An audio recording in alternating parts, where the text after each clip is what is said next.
اس کے ماں باپ اور تمام لوگوں سے بڑھ کر محبوب نہ ہو جاؤں، اس وقت تک وہ کامل مومن نہیں ہو سکتا۔ اب اگر ہم ویسے بھی بات کریں اعلیٰ حضرت رحمۃ اللہ تعالی علیہ کی، آپ کی محبت کیسی تھی، آپ کا نبی پاک علیہ الصلوۃ والسلام سے عشق کا انداز کیسا تھا؟ عشق نا بہت بڑی نعمت ہوا کرتی ہے، اور یہ بڑی لازوال نعمت ہوتی ہے۔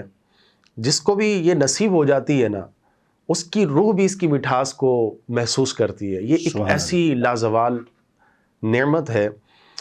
اعلیٰ حضرت رحمۃ اللہ تعالیٰ علیہ بہت بڑے عاشق رسول تھے، اور اگر آپ کے عشق رسول کا پتہ لینا ہونا جی، وہ آپ کی شاعری سے بندہ لے لے۔ آپ نے جو شاعری کی ہے نا ناظرین، یقین کریں بندہ پڑھتا ہے نا تو صرف اعلیٰ حضرت سے محبت نہیں ہوتی، اعلیٰ حضرت کے ساتھ ساتھ اعلیٰ حضرت کے پورے خاندان سے محبت۔ پھر یہی وہ شخصیت ہے جو ہمیں نبی پاک علیہ الصلوۃ والسلام کے در تک لے جاتے ہیں۔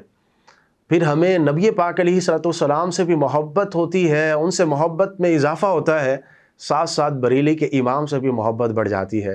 کیوں بڑھتی ہے اعلیٰ حضرت سے؟ کیونکہ یہ حضور کی محبت کی باتیں کرتے ہیں، یہ حضور کے عشق کی باتیں کیا کرتے تھے۔ آپ رحمۃ اللہ تعالیٰ علیہ نبی پاک علیہ الصلوۃ والسلام کے اتنے بڑے عاشق رسول تھے، آپ اپنی شاعری میں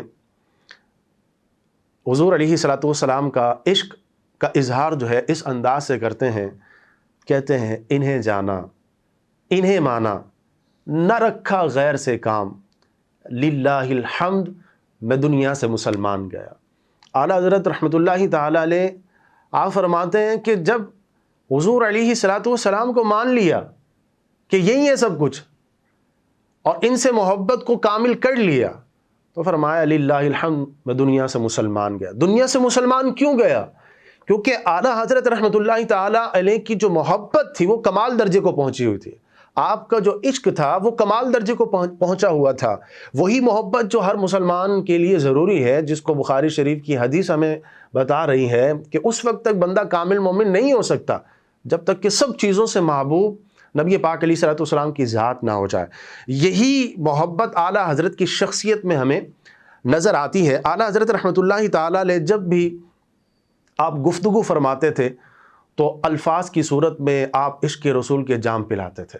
آپ جب قلم اٹھاتے تھے، یقین کریں آپ تحریر کی صورت میں عشق رسول کو فروغ دیتے ہوئے نظر آتے تھے۔ یہ بریلی کے امام احمد رضا خان رحمۃ اللہ تعالیٰ علیہ کے عشق کا جو یہ طریقہ تھا، انداز تھا، اور میں نے جیسے عرض کیا کہ آپ کا جو عشق تھا وہ کمال درجے کو پہنچا ہوا تھا۔ یقین کریں کیسے کمال درجے کو پہنچا ہوا تھا، آج تقریباً 1 صدی گزر چکی ہے، 100 سال سے زیادہ ایک عرصہ ہو گیا ہے آپ کو گزرے ہوئے، لیکن آج بھی اگر آپ کی شاعری، آپ کی جو لکھے ہوئے کلام ہیں، ان کو کسی کے سامنے اگر بیان کرتے نا، وہ بھی یقین کریں وہ کیا پکارتا ہے، اس کے دل سے یہ صدا آ جاتی ہے، سبحان اللہ، سبحان اللہ کی صدا بلند ہو جاتی ہے۔ وجہ یہی کہ اعلیٰ حضرت نے جو شاعری کی، عشق رسول پر جو کلام لکھے، اس کی مثال آپ ہیں۔ آپ نے ایک نعتیہ دیوان لکھا جس کا نام ہدایت بخشش ہے۔ اس میں آپ نے مناظر قدرت کو آپ نے مختلف انداز سے بیان کیا، اور مناظر قدرت کو آپ نے عشق رسول میں ڈوب کر عشق کے انداز میں ہمیں سمجھایا۔ اسی مناظر میں سے ایک سورج بھی ہے۔ ویسے میں سورج یہ اللہ پاک کی بہت بڑی نعمت ہے، یہ پوری دنیا کو اس نے روشن کیا ہوا ہے، اس کا طلوع ہونا، اس کا غروب ہونا، یہ ہمارے لیے یہ پورا ایک نظام چلا رہا ہے، اور علماء نے لکھا کہ یہ مرکزی حیثیت رکھتا ہے دنیا کے نظام کو چلانے کے اعتبار سے۔ سورج یہ اپنی روشنی دے رہا ہے، یہ اس کی روشنی سے سارے کام ہو رہے ہیں۔ سورج کی حقیقت اعلیٰ حضرت کی نظر میں کیا ہے؟ یہ ہمارا نظام چلا رہا ہے، روشنی دے رہا ہے، پوری دنیا اس کی وجہ سے روشن ہے۔ اعلیٰ حضرت رحمۃ اللہ تعالیٰ علیہ نے سورج کی حقیقت کو بیان کیا، فرماتے ہیں جس کو قرص مہر سمجھا ہے جہاں اے منعمو، جس کو قرص مہر سمجھا ہے جہاں اے منعمو، ان کے خانے جود سے ہے ایک نانے ساختہ۔ آپ کہتے ہیں ان کے خانے جود سے ہے ایک نانے ساختہ۔ اعلیٰ حضرت رحمۃ اللہ تعالیٰ علیہ فرماتے ہیں یہ جو سورج ہے نا، جس کو آپ سورج کہتے ہیں، جس کو آفتاب کہتے ہیں، یہ ایک جلی ہوئی روٹی کا ٹکڑا ہے۔ اب اعلیٰ حضرت کا عشق دیکھیے گا، کیسی آپ عشق میں ڈوب کر باتیں کیا کرتے تھے۔ فرماتے ہیں یہ جو سورج ہے جس کو تم آفتاب کہتے ہو، جس کو سورج کہتے ہو، جس کے نور سے یہ دنیا جگمگا رہی ہے، یہ دنیا روشن ہے، یہ عالم روشن ہے، یہ طلوع یہ غروب ہونا سورج کا کتنا فائدہ مند ہے۔ یہ جو سورج ہے یہ ایک جلی ہوئی روٹی کی ٹکیا ہے۔ اب آپ نے بڑی کمال کی بات کی کہ یہ جلی ہوئی ٹکیا کا یہ عالم ہے کہ اس نے پوری دنیا کو روشن کیا ہوا ہے۔ یہ کریم آقا صلی اللہ علیہ وآلہ وسلم کے دسترخوان کی جلی ہوئی روٹی ہے۔ کون سی؟ نبی پاک علیہ الصلوۃ والسلام کے دسترخوان کی جلی ہوئی روٹی ہے۔ اور فرمایا علماء نے اور اعلیٰ حضرت رحمۃ اللہ تعالی علیہ نے کہ جب نبی پاک علیہ الصلوۃ والسلام کے دسترخوان کی جلی ہوئی روٹی کا یہ عالم ہے کہ اس نے پوری دنیا کو جگمگایا ہوا ہے، آپ اندازہ لگائیں اس کریم آقا کے دسترخوان کی جو بغیر جلی ہوئی روٹی ہوگی اس کا عالم کیسا ہوگا۔ اور پھر اعلیٰ حضرت رحمۃ اللہ تعالی علیہ فرماتے ہیں کہ دیکھیں جلی ہوئی روٹی کا عالم یہ ہے، اور اگر بغیر جلی ہوئی ہو تو اس کا کیا عالم ہوگا۔ پھر خود فرماتے ہیں کہ نبی پاک علیہ الصلوۃ والسلام کے اس چہرہ نورانی کا عالم کیا ہوگا کہ جس کے نور سے پوری دنیا بلکہ زمین و آسمان جگمگا رہے ہیں۔ یہ عشق رسول اعلیٰ حضرت رحمۃ اللہ تعالی علیہ کا جو آپ نے بیان کیا کہ جلی ہوئی روٹی کا عالم یہ ہے، تو بغیر جلی ہوئی روٹی کا عالم کیا ہوگا، پھر نبی پاک علیہ الصلوۃ والسلام کے نور کا عالم کیا ہوگا۔ پھر کسی شاعر نے کہا تھا کہ قدموں میں جبی کو رہنے دو، چہرے کا تصور مشکل ہے، جب چاند سے بڑھ کر ایڑی ہے، رخسار کا عالم کیا ہوگا۔ اب عاشق نے نا یہ جو شعر لکھا یہ چاند سے تشبیہ دی ہے، نبی پاک علیہ الصلوۃ والسلام کے رنگت کو، نبی پاک علیہ الصلوۃ والسلام کے حسن کو شاعر نے چاند سے تشبیہ دی ہے۔ لیکن اعلیٰ حضرت رحمۃ اللہ تعالی علیہ نے نعتیہ طور پر نعت محبوب کو جو چاند کی صورت میں بیان کیا، اعلیٰ حضرت رحمۃ اللہ تعالی علیہ فرماتے ہیں برق انگشت نبی چمکی تھی اس پر ایک بار، برق انگشت نبی چمکی تھی اس پر ایک بار، آج تک ہے سینہ مہ میں نشان سوختہ۔ فرماتے ہیں اعلیٰ حضرت رحمۃ اللہ تعالی علیہ کہ ایک بار نبی پاک علیہ الصلوۃ والسلام کے مبارک انگلی کے نور سے اس چاند پر جو نور کی جلن تھی وہ آج تک موجود ہے۔ اعلیٰ حضرت رحمۃ اللہ تعالی علیہ فرماتے ہیں وہ آج تک اس کا نشان باقی ہے۔ پھر ایک اور شعر میں اعلیٰ حضرت رحمۃ اللہ تعالی علیہ فرماتے ہیں کہ یہ جو داغ ہے نا، یہ جلن کا داغ ہمیں چاند میں نظر آتا ہے، اس کو دور کرنے کا طریقہ بھی اعلیٰ حضرت رحمۃ اللہ تعالی علیہ نے بتایا۔ قصیدہ معراجیہ کے اندر اعلیٰ حضرت رحمۃ اللہ تعالی علیہ فرماتے ہیں ستم کیا کیسی مت کٹی تھی قمر، وہ خاک ان کے رہ گزر کی، ستم کیا کیسی مت کٹی تھی قمر، وہ خاک ان کے رہ گزر کی، اٹھانا لایا کہ ملتے ملتے یہ داغ سب دیکھتا مٹے تھے۔ اعلیٰ حضرت رحمۃ اللہ تعالی علیہ کہتے ہیں چاند تمہاری عقل کو کیا ہوا، اتنا بڑا ستم کر بیٹھے جب معراج کی رات پیارے آقا صلی اللہ علیہ وسلم جنت کی سیر فرما رہے تھے، آسمانوں میں تشریف لائے تھے، تو آپ اس نبی پاک علیہ الصلوۃ والسلام کے راہ گزر کی خاک اٹھا لیتے اور اسے اپنے سینے پر ملتے رہتے یہاں تک کہ تمہارا یہ داغ ختم ہو جاتا۔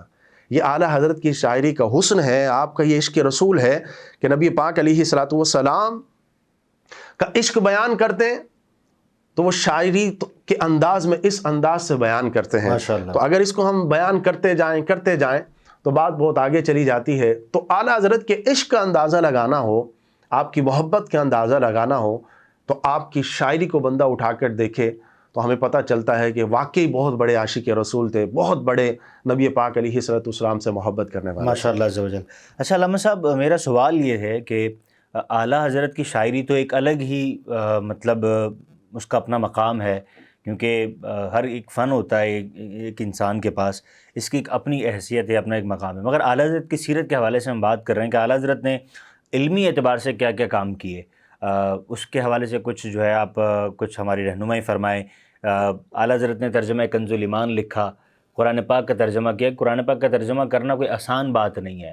پھر اعلیٰ حضرت کے کچھ واقعہ اگر کوئی ایسا آپ کو یاد ہو، آپ کے ذہن میں اس وقت مستحضر ہو، وہ بتائیے تاکہ علم کے اعتبار سے اعلیٰ حضرت کا ہمیں کچھ ان کی سیرت کے حوالے سے ہمیں معلومات اور زیادہ جو ہے وہ مل۔ اعلیٰ حضرت کی سیرت کے حوالے، چونکہ ہمارا موضوع جو میرے خیال سے تھا وہ عشق رسول پر تھا، شاید اعلیٰ حضرت کے حوالے سے ہم نے یہ رکھا تھا کہ اعلیٰ حضرت کی اعلیٰ حضرت شخصیت ہے، جی، اس پر ہی ہم گفتگو کریں گے۔ لیکن اعلیٰ حضرت کی علمی شخصیت بھی بہت بڑی ہے، اور اس اعتبار سے بھی آپ جس میدان میں آپ نے علمی اعتبار سے کام کیا ہے تو کوئی مثال نہیں ملتی۔ اعلیٰ حضرت رحمۃ اللہ تعالیٰ علیہ تقریباً 6 سے 7 برس کے تھے تو آپ نے ممبر پہ بیٹھ کر نبی پاک علیہ الصلوۃ والسلام کے میلاد کے موضوع پر آپ نے بیان کیا تھا، سبحان اور اللہ۔ آپ نے یقین کریں چھوٹی سی عمر میں تقریباً 8 سال کی عمر میں آپ نے ایک عربی شرح لکھ دی تھی، ہدایت النحو جو ہے، اور اس کی جو ترکیبات جو عربی گرامر کی ہوتی ہیں اس میں ترکیبیں وغیرہ ہوتی ہیں جس سے ہمیں عربی عبارت کی پہچان نصیب ہوتی ہے، تو ایک وہ بھی، اور اعلیٰ حضرت رحمۃ اللہ تعالیٰ کے بارے میں آتا ہے ہدایت النحو کی آپ نے پوری عربی میں شرح لکھ دی تھی تقریباً 8 سال کی عمر میں۔ 8 سال کی عمر میں بچے کو ہوش نہیں ہوتا، اور اعلیٰ حضرت رحمۃ اللہ تعالیٰ کیسے کمال کی علمی شخصیت تھی کہ 12 سال کی عمر میں، 12 سال کچھ ماہ میں آپ نے پہلا فتویٰ دیا تھا، پہلا فتویٰ 12 سال کی عمر میں دینا، اور وہ فتویٰ بھی پتہ کون سا تھا، وہ وراثت کا فتویٰ تھا۔ وراثت کے اعتبار سے اعلیٰ حضرت رحمۃ اللہ تعالیٰ نے وہ فتویٰ دیا تھا، تو آپ کے والد محترم نے جب یہ فتویٰ دیکھا تھا تو آپ بڑے حیران ہوئے تھے کہ اللہ پاک نے آپ کو اتنی کم عمر میں اتنا بڑا مقام دیا تھا، علمی اعتبار سے بھی، ہر اعتبار سے۔ اور اعلیٰ حضرت رحمۃ اللہ تعالیٰ علیہ کیسی کمال کی شخصیت ہیں، آپ کا علمی جو وہ تھا ذوق اور شوق وہ کیسا تھا۔ ایک بار ایک صاحب جو ہے آپ کے پاس آئے، وہ مسئلہ پوچھنے کے لیے آئے تھے، تو انہوں نے آپ کو کہا کہ حافظ صاحب مجھے یہ مسئلہ بتا دیجئے۔ اب اعلیٰ حضرت رحمۃ اللہ تعالیٰ علیہ سوچنے لگے میں تو حافظ نہیں ہوں، لیکن یہ مجھے حافظ کہہ کے پکار رہے ہیں۔ تو اعلیٰ حضرت رحمۃ اللہ تعالیٰ علیہ نے کہا کہ جب انہوں نے مجھے حافظ کہہ کر پکارا ہے تو کیوں نہ میں ان کے حسن زن کی لاج رکھتے ہوئے حافظ بن جاؤں۔ اب اعلیٰ حضرت کی علمی شخصیت کا اندازہ لگائیں، آپ کی ذہنی جو قوت ہے اس کا اندازہ لگائیں کہ آپ صرف اور صرف رمضان شریف میں مغرب تا عشاء بیٹھ کر ایک پارہ مکمل حفظ کر لیا کرتے تھے، اور پورے رمضان آپ صرف یہ سپارہ مغرب تا عشاء بیٹھ کر حفظ کرتے تھے، اور عشاء کے بعد تراویح میں اسے سنایا بھی کرتے تھے۔ ایسی کمال کی شخصیتیں، اور تقریباً آپ نے پورے مہینے میں 30 پارے مکمل حفظ کیے اور تراویح میں بھی سنایا۔ اور اگر اس کو ہم تھوڑا سا حساب لگائیں اس کا، تو یہ مغرب تا عشاء کتنا وقت بنتا ہے ویس بھائی؟ کوئی وقت کے اعتبار سے اگر دیکھا جائے تو حضور کو آدھا گھنٹہ، پونا گھنٹہ لگا لیں، چلیں آپ، بس اتنا ہی 30 گھنٹوں میں اعلیٰ حضرت رحمۃ اللہ تعالیٰ علیہ نے 30 پاروں کو مکمل حفظ کر لیا تھا۔ اچھا یہ بھی کہا جاتا ہے، مطلب لکھا ہے کہ کسی نے، جیسے آپ نے فرمایا کسی نے حافظ کہہ کے بلایا تو اس کی لاج رکھ لی، بھائی وہ حافظ کہتا ہے، ایسا نہ ہو کہ اس کا کہنا جو ہے جھوٹ ثابت ہو جائے۔ ہاں بالکل۔ بس اللہ پاک سے یہی دعا ہے ناظرین کرام کہ جو کچھ سنا ہے سیرت کے حوالے سے، یہ اس پر ہم عمل بھی کریں، اور ہمیں بھی ایسی شخصیت، اپنی آپ کی شخصیت کے ساتھ بننے کی جو ہے اللہ پاک ہمیں توفیق دے دے کہ ہم بھی ان بزرگان دین کی شخصیت کے مطابق اپنے آپ کو بنائیں، اور ان کی سیرت کے مطابق اپنے آپ کو بنائیں، اور اپنی زندگی کو سنوارتے چلے جائیں۔ اعلیٰ حضرت ایک ایسی شخصیت ہے ناظرین کرام کہ جن کی سیرت پر اگر پڑھا جائے تو یقین مانیے الفاظ بھی ختم ہو جاتے ہیں سیرت پر لکھنے والوں کے، اور سیرت ان کی اتنی جو ہے وہ بڑی سیرت ہے، یا ان کی باکمال سیرت ہے۔ جہاں انہوں نے ترجمہ کنز الایمان لکھا، قرآن پاک کا ترجمہ لکھا کہ جس کا کوئی ثانی نہیں ہے، تو اس کے مقابلے میں دیکھا جائے تو یہ اللہ تبارک و تعالیٰ کی شان، اللہ تبارک و تعالیٰ کے کلام کی شان ہے کہ وہ اتنا بلند و بالا ہے۔ اس کا ترجمہ تحریر کیا تو وہیں انہوں نے آقا علیہ الصلوۃ والسلام کی حمد و ثنا، آقا علیہ الصلوۃ والسلام کی تعریف کے لیے، ثنا کے لیے انہوں نے ہدائی کے بخشش کا پورا ایک دیوان لکھ دیا کہ جس میں ایک سلام بھی موجود ہے، مصطفیٰ جان رحمت پہ لاکھوں سلام، جیسا کہ میں نے پہلے بتایا۔ اور آج وہ ہر مسجد میں، تقریباً مساجد میں، آج وہ ہر محافل میں، بچے کو بھی یاد ہے، ہم بڑے بوڑھوں سے سنتے آ رہے ہیں، ہر کسی کو مصطفیٰ جان رحمت پہ لاکھوں سلام، شمع بزم ہدایت پہ لاکھوں سلام۔ اگر کسی سے پوچھ لیا جائے اس کا پس منظر، تو شاید اس کلام کو پس منظر کے کس نے لکھا، پس منظر سے مراد میری ہے کہ شاعر کا نام وہ کسی کو بھی شاید نہ پتہ ہو۔ اکثریت میں کی بات کر رہا ہوں کہ بہت سارے لوگوں تو پتہ ہی ہوگا کہ اعلیٰ حضرت نے لکھا ہے، رضا اس میں نام آتا ہے، مجھ سے خدمت کی قدسی کہیں ہاں رضا، مصطفیٰ جان رحمت پہ لاکھوں سلام۔ مگر بات یہی ہے کہ ہمیں اپنے بزرگان دین کی سیرت کو پڑھنا چاہیے، اس پر عمل کرنا چاہیے، اپنی زندگی کو ان کے مطابق گزاریں تاکہ ہم بھی جو ہے وہ نیک صالح بندوں کی لسٹ میں شامل ہو جائیں۔ اللہ پاک سے دعا ہے ہمیں عمل کرنے کی توفیق عطا فرمائے اور قرآن و سنت کے مطابق اپنی زندگی گزارنے کی توفیق عطا فرمائے۔ ناظرین کرام، ملیں گے انشاءاللہ عز و جل نیکسٹ پروگرام میں جس کا نام ہے قرآن اور زندگی، اپنے اسی چینل پر جس کا نام ہے Venus H D T V. اپنے میزبان اویس رضا باسی کو اجازت دیجیے، اللہ نگہبان۔